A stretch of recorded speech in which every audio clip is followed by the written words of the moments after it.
Assalamualaikum warahmatullahi wabarakatuh. Berjumpa kembali sahabat pelajar Indonesia yang hebat. Semoga sahabat semua selalu dalam keadaan sehat dan tetap selalu semangat dalam belajar. Sahabat pelajar yang hebat, pada kesempatan ini kita akan belajar matematika, yaitu materi membaca dan menafsirkan data dalam bentuk diagram batang. Tetapi sebelumnya, untuk sahabat semua, jangan lupa untuk menekan tombol like and subscribe agar sahabat semua bisa mendapatkan video-video terbaru dari kami. Kemudian, untuk sahabat semua, agar bisa memahami video pembelajaran ini dengan baik, saya sarankan untuk menonton video ini sampai selesai. Sahabat belajar yang hebat, langsung saja kita memasuki ke materi. Bagaimana cara membaca dan menafsirkan data dalam bentuk diagram batang? Membaca dan menafsirkan data dalam bentuk diagram batang dapat diartikan membaca dan menemukan informasi yang terdapat dalam diagram batang. Baik itu yang tertulis secara langsung ataupun tidak tertulis dalam data tersebut. Kalau data itu tertulis di dalam diagram batang, maka kita membaca data tersebut. Tetapi apabila tidak tertulis dan kita bisa menemukannya, maka kita sudah menafsirkan data tersebut. Untuk lebih jelasnya, mari kita amati diagram batang berikut ini. Ada sebuah data diagram batang, data kegemaran siswa kelas 4. Di situ ada beberapa jenis kegemaran siswa yang ada di kelas 4. Ada membaca, kemudian menari, menggambar, kemudian bercerita, dan berolahraga. Kemudian di sini banyak siswanya juga bervariasi. Membaca itu di sini antara 4 dan 6. Di sini berarti ada angka 5. Ada menggambar ada 6 ya. Jadi sekali lagi sahabat semua harus memahami, mengamati diagram batang ini dengan seksama. Dari setiap bagiannya harus kita amati dengan teliti, dengan seksama. Oke, kita akan langsung saja mencoba membaca dan menafsirkan diagram batang tersebut. Kita bisa lihat dengan seksama di situ. Data yang pertama kita lihat di sini dari jenisnya ada 5 jenis, kemudian dari setiap jenis di sini jumlah siswanya berbeda-beda. Kita lihat yang pertama yaitu yang suka membaca. Kita lihat di sini sampai titik di antara 4 dan 6 dan berada di tengah-tengah.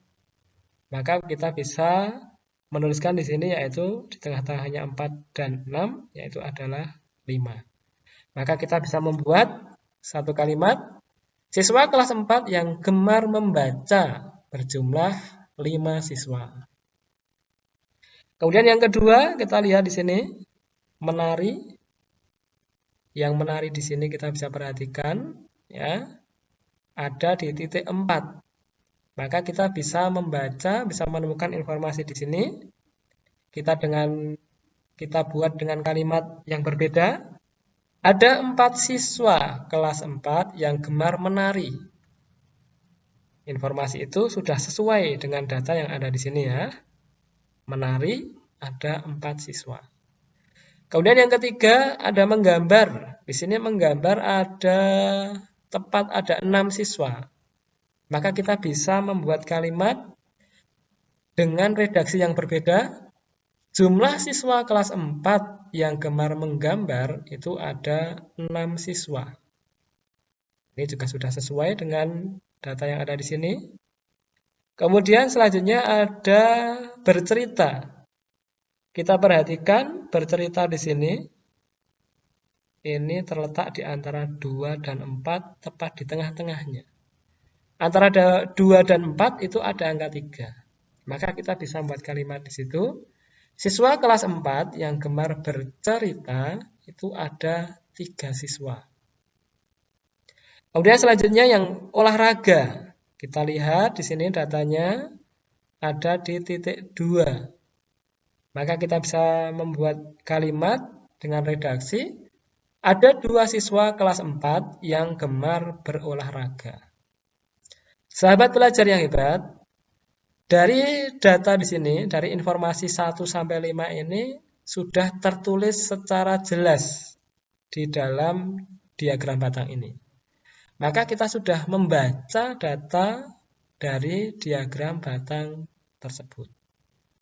Selanjutnya kita akan menafsirkan data yang ada pada diagram batang tersebut.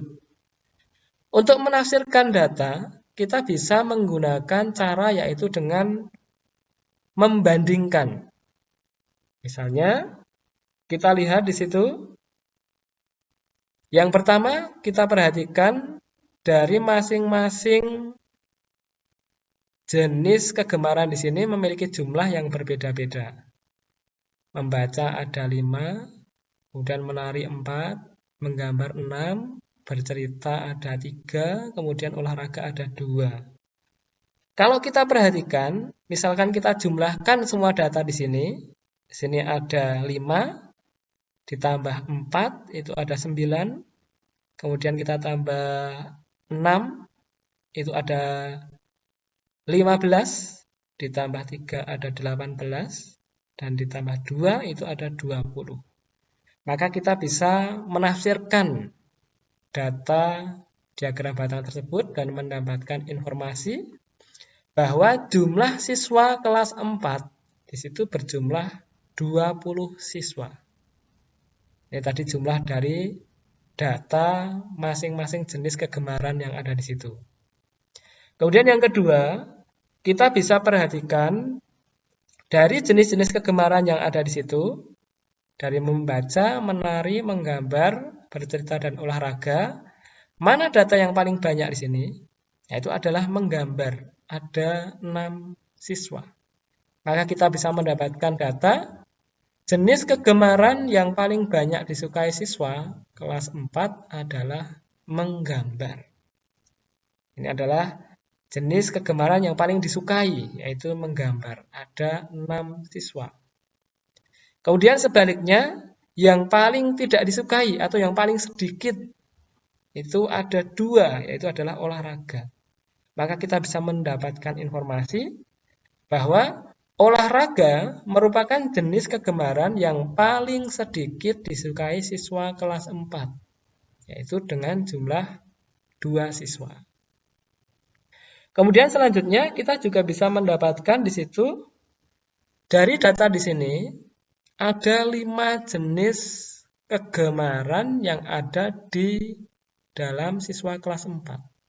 Maka kita bisa mendapatkan informasi atau menuliskan informasi dari data itu bahwa ada 5 jenis kegemaran yang ada di kelas 4, yaitu membaca, menari, menggambar, bercerita, dan olahraga. Kemudian selanjutnya kita juga bisa membandingkan antara satu jenis kegemaran dengan kegemaran yang lain. Misalkan saja di sini kita ambil yaitu adalah membaca dan menari. Kalau kita amati antara membaca dan menari, jumlah siswa yang lebih banyak yaitu adalah yang membaca.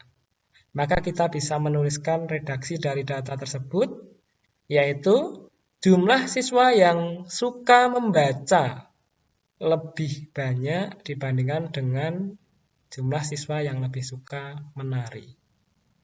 Sahabat pelajar yang hebat, sebenarnya masih ada banyak sekali, masih ada beberapa informasi yang bisa kita temukan dari diagram batang di sini. Sekali lagi, salah satu untuk menemukan data atau menafsirkan data dari diagram batang, kita bisa menggunakan cara perbandingan atau membandingkan. Misalnya lagi di sini antara menggambar dan bercerita. Kalau kita amati bahwa jumlah siswa yang suka menggambar itu lebih banyak dibandingkan dengan jumlah siswa yang suka bercerita. Misalnya seperti itu. Sahabat pelajar yang hebat, mudah sekali bukan untuk materi pada kesempatan ini? Ya, semoga sahabat semua dapat dengan mudah memahami materi ini, dan semoga video ini bermanfaat untuk sahabat semua. Dan saya ucapkan terima kasih kepada sahabat semua yang sudah menonton video ini sampai selesai. Sahabat semua, demikian untuk materi pada kali ini. Saya akhiri. Wassalamualaikum warahmatullahi wabarakatuh.